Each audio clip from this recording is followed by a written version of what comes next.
Bonjour à tous, bienvenue sur cette nouvelle série de podcasts qui s'adresse à l'entrepreneuriat en général, à l'entrepreneuriat au féminin en particulier. Je suis Virginie Giron, je suis chef d'entreprise, consultante en marketing digital et formatrice. J'ai créé ma boîte il y a une dizaine d'années suite à une reconversion professionnelle.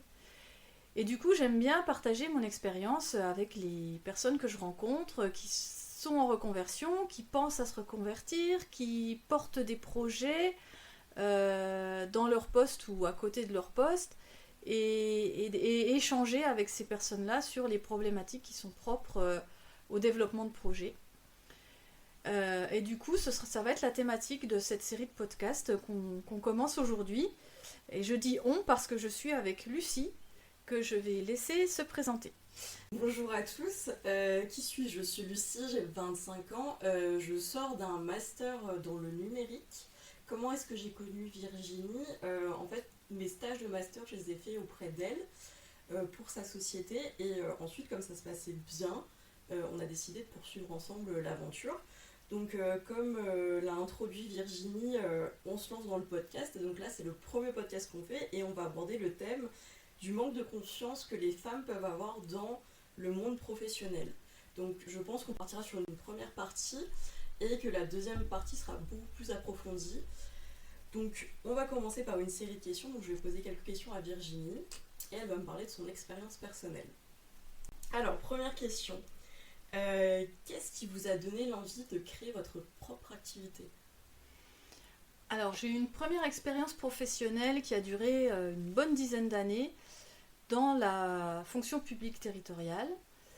Au bout de 8-9 ans, il faut dire que j'avais fait un peu le tour de la question et j'avais besoin de changement. Donc j'ai commencé à accepter des missions en tant qu'auto-entrepreneur, en plus de mon travail dans la fonction publique, pour accompagner déjà des entreprises sur Internet. Et comme cette activité-là s'est développée petit à petit, en 2 ans on va dire, au bout de 2 ans j'ai décidé de me lancer à mon compte. Donc j'ai quitté la fonction publique pour me consacrer au développement de ma petite auto-entreprise. À l'époque c'était une petite auto-entreprise. Et puis ça a marché.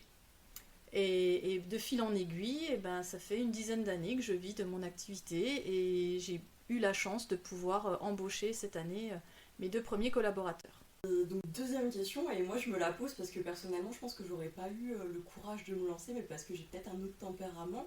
Mais est-ce que le fait justement de se lancer et de se lancer dans sa propre activité, est-ce que vous avez eu des peurs ou des réticences ou comment vous avez fait au final pour déjà si vous avez eu des peurs, quelles ont été vos peurs et comment vous avez fait pour sauter le pas et aller à l'encontre de ça? Oui, j'ai eu peur, bien sûr.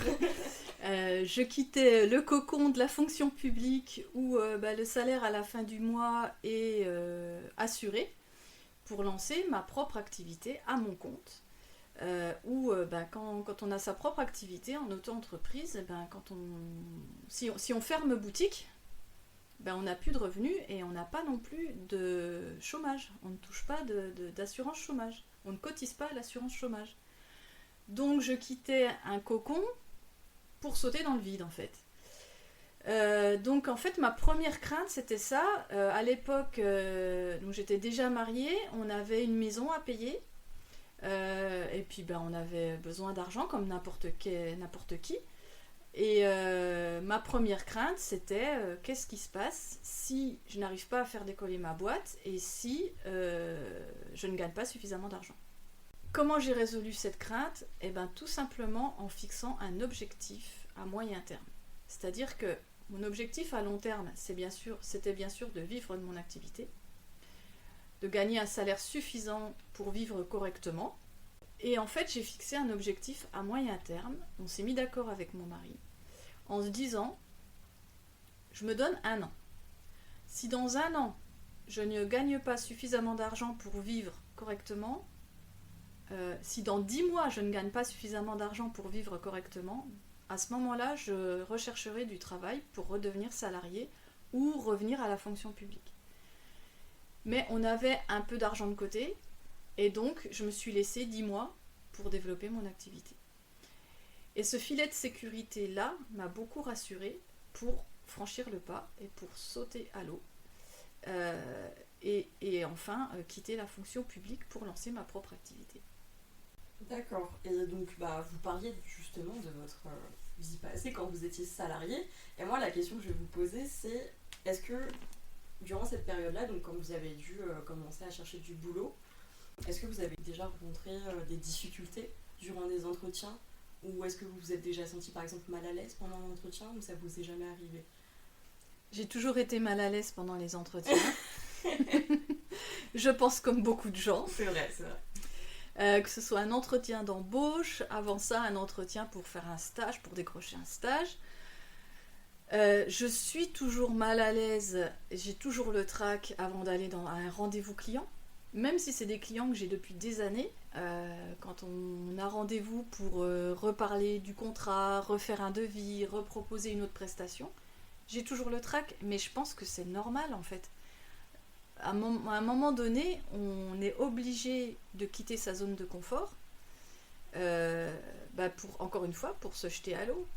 Après, c'est un passage obligé.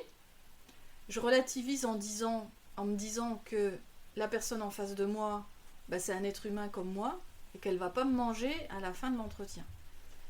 Je risque pas il n'y a pas mort d'homme quoi. Au pire, je risque de pas être retenue pour le poste ou je risque de ne pas décrocher le contrat que je propose à un prospect ou à un futur client. Mais c'est pas grave. On tourne la page, on passe à autre chose. Très intéressant. Avant-dernier point qu'on peut aborder, quel est le conseil que vous donneriez aux auditeurs ou auditrices qui peuvent nous écouter actuellement et qui soit souhaitent se lancer dans leur propre activité ou soit se mettre des freins pour postuler à certains postes?